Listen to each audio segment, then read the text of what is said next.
Sí.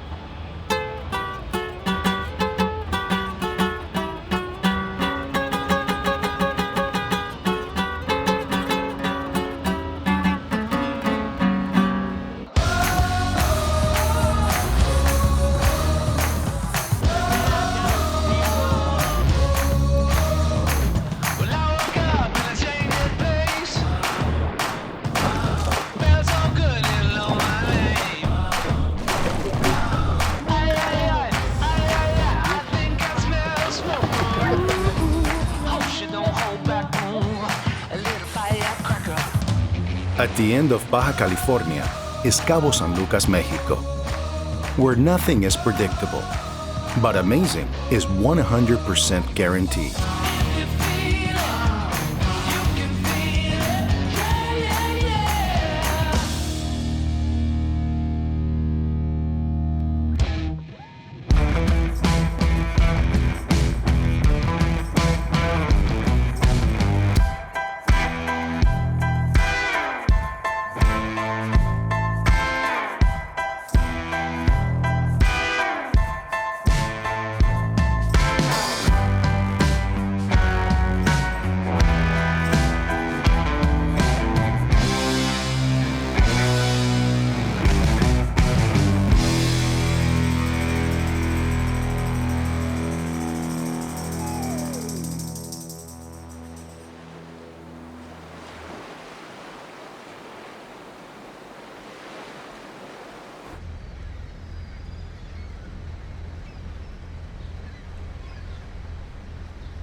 When I arrived here like 29 years ago, I get into a little room up there, and I was coming for a month, 1 month. And they told me, if you like it, you can stay.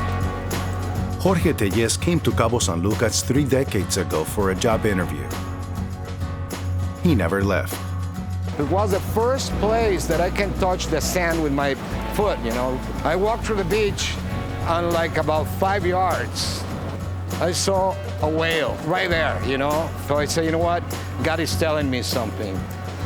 Today, Jorge owns a fishing fleet, supports events including the Los Cabos Billfish Tournament, and owns a custom 45-foot tour trunk. He's a devout Cabo fishing apostle.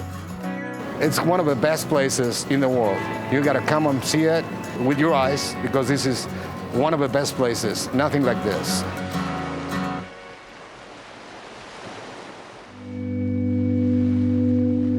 "30 years ago, this would have been Cabo's equivalent of rush hour. Back then, the people were few. The beaches deserted, the homes scarce. I remember when it was nothing here. 29 years ago, all the boats were tied from the wall, and they anchored the boats and tied over here. Now all this is a big change. Los Cabos changed a lot in 29 years. Once a village of a few hundred, Cabo San Lucas now has a population of 69,000. That doesn't include the tourists filling the 13,000 hotel rooms. And it's all due to fishing.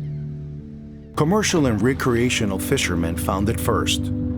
Tourism followed behind. It's a twist on the classic saying, if you come, they will build it. This is nothing better than this. I've been fishing all over my life, and I love the world. Cabo, you don't get tired to go fishing. Mahi-mahi, marlins, tunas, whatever you want is here.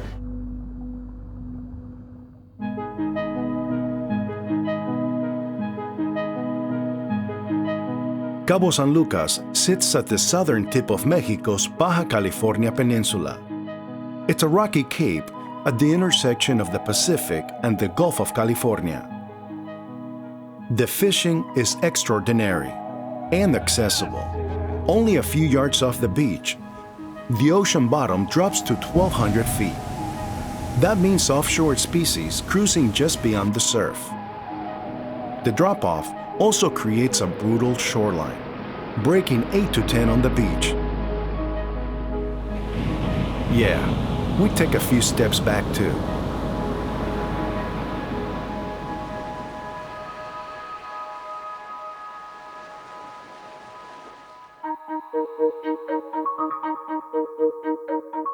Out in the streets and seas of Cabo, you'll find people who shaped its past and protect its future.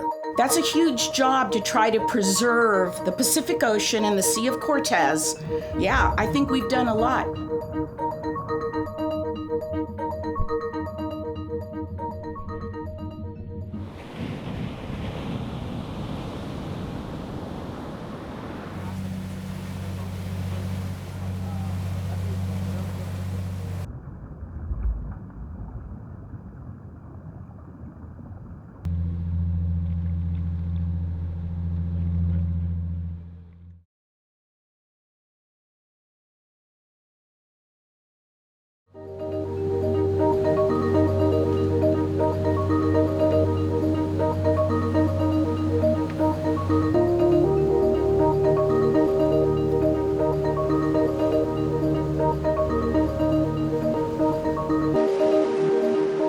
Everywhere you look in Cabo San Lucas, nature is untamed and unbound.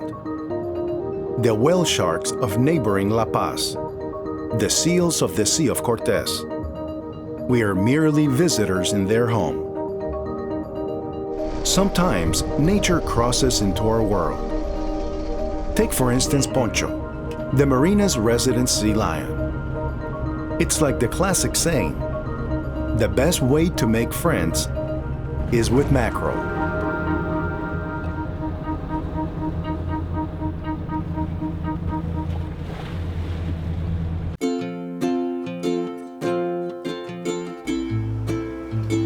I've been in Cabo San Lucas for 40 years now.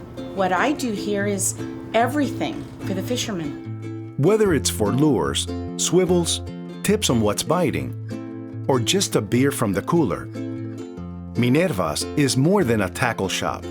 It's a Cabo institution. I've seen so many of the skippers and the deckhands that are now on the big mega yachts grow up. Everybody in the fishing industry does know me because we are a close community. One name you hear a lot from Minerva and Jorge is Don Luis Bulnes, the godfather of sport fishing in Cabo. You could always count on Don Luis to push the preservation of the sport fish. And he was there, whether it be money, time, energy. For all the love and support he gave the fishing community, Don Luis wasn't exactly the hardcore angler. Just ask his son, Francisco. He got seasick. He never went fishing. He wasn't a fisherman. He did a lot of protection laws for the sport fishing, but oddly enough, he never fished. Mexico has a saying that says, small town, big fire. And I think that goes for saying that small town, big family.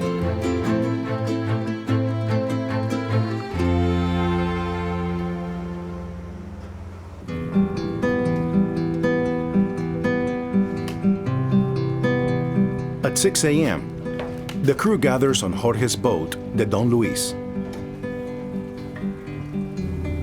After a quick stop to pick up live bait from a panga in the harbor, Captain Manuel Arballo heads due east on a course for the Santa Maria Canyon, 9 miles off the coast. Let's take a minute to review all the tackle and gear.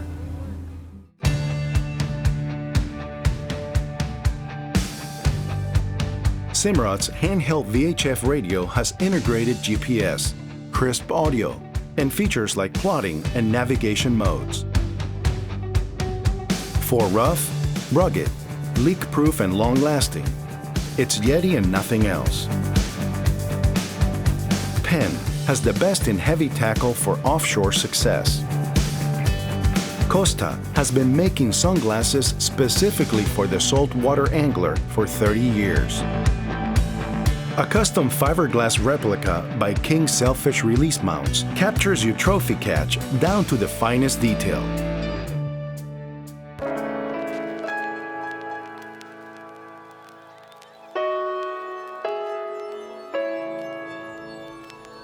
The crew sets out a spread of 6 to 10-inch skirted trolling lures on the outriggers and flatlines, and a split-tailed mackerel on the shotgun.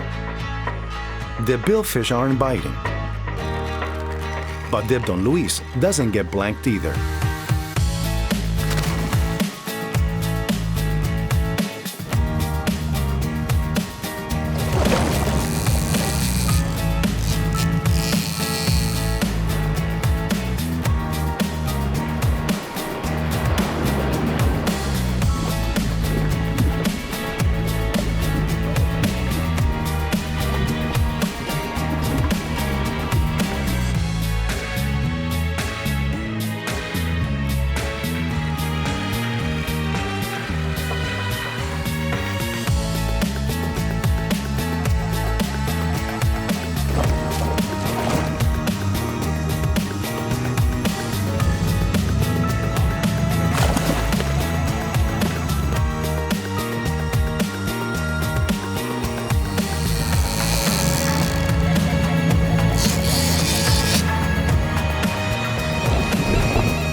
With a mind for marlin, Jorge heads to one of Cabo's most fruitful spots. And it doesn't disappoint.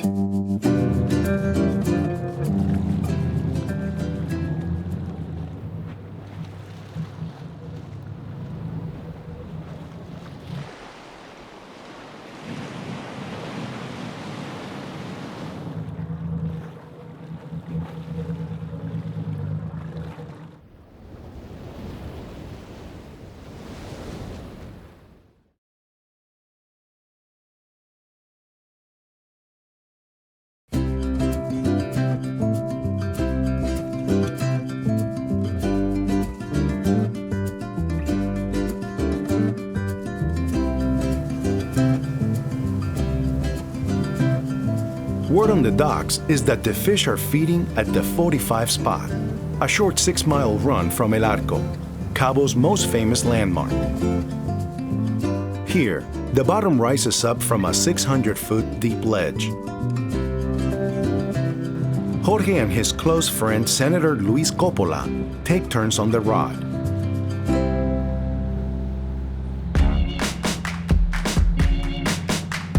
Split-tail mackerel is set out across the entire spread. Jorge is up first and quickly finds himself battling a 120-pound striped marlin.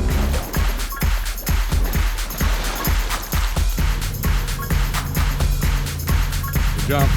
Ooh-ah.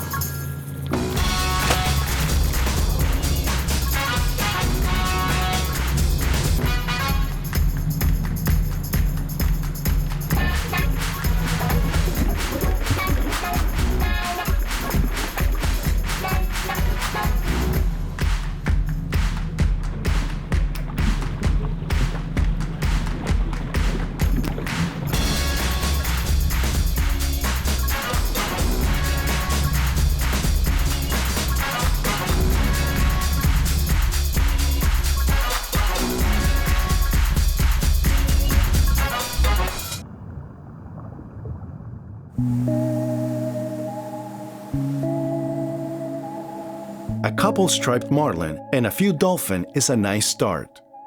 But it seems like there are a dozen release flags on every other boat in the marina.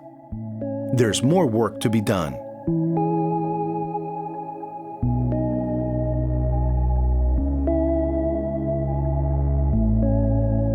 Today, the captain opts for the San Jaime Bank, which neighbors the deepest part of the 3,500-foot Tinaje Trough.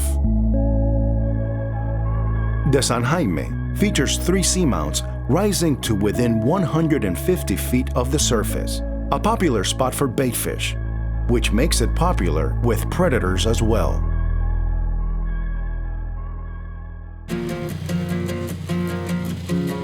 There he is. Got him. Jack him up. Jorge's son, Gabriel, helps the cause.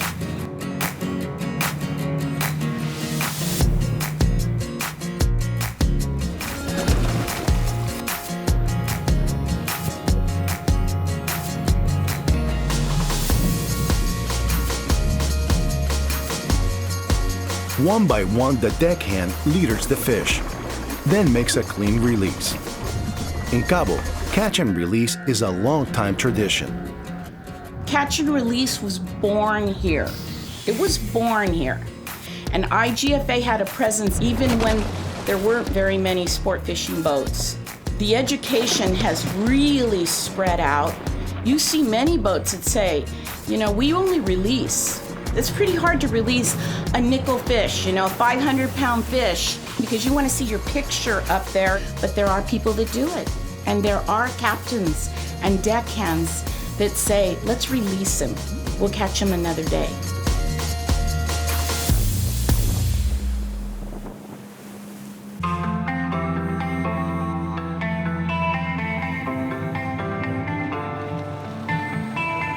The final day of fishing has been successful thus far, but the morning bite isn't the last of it.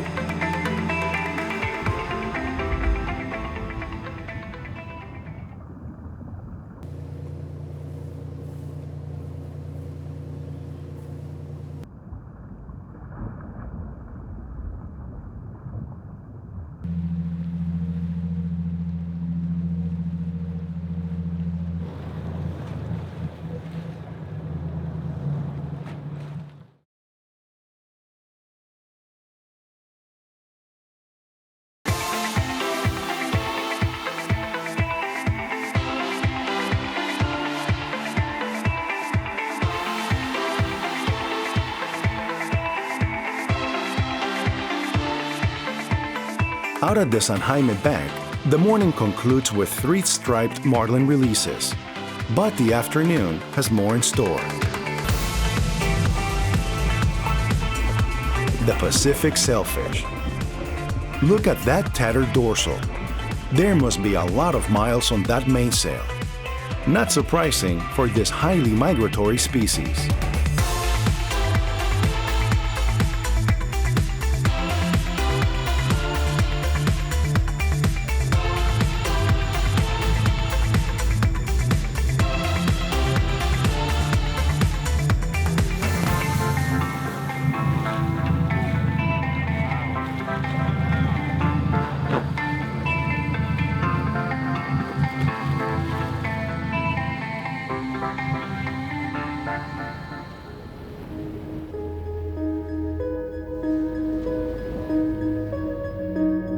The other billfish were generous with their time and effort.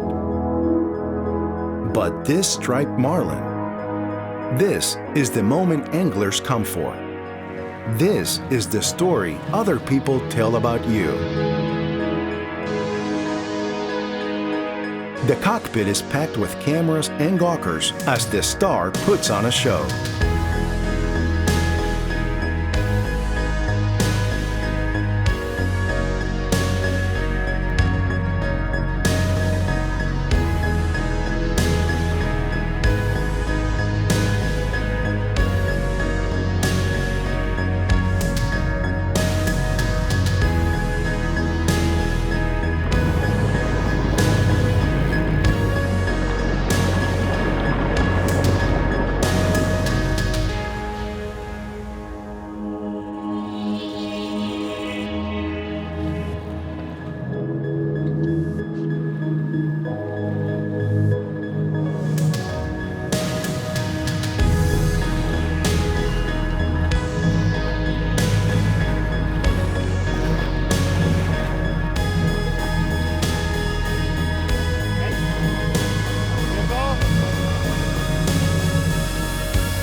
The episode is in the can. Cut to the celebration montage in 3, 2,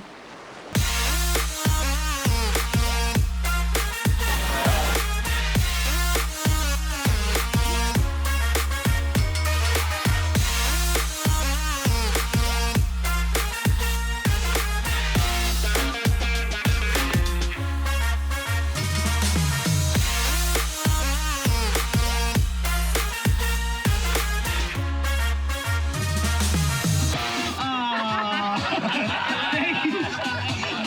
Thank you. Oh my God. Let's go. Vámonos. People's waiting. Vámonos. Shot.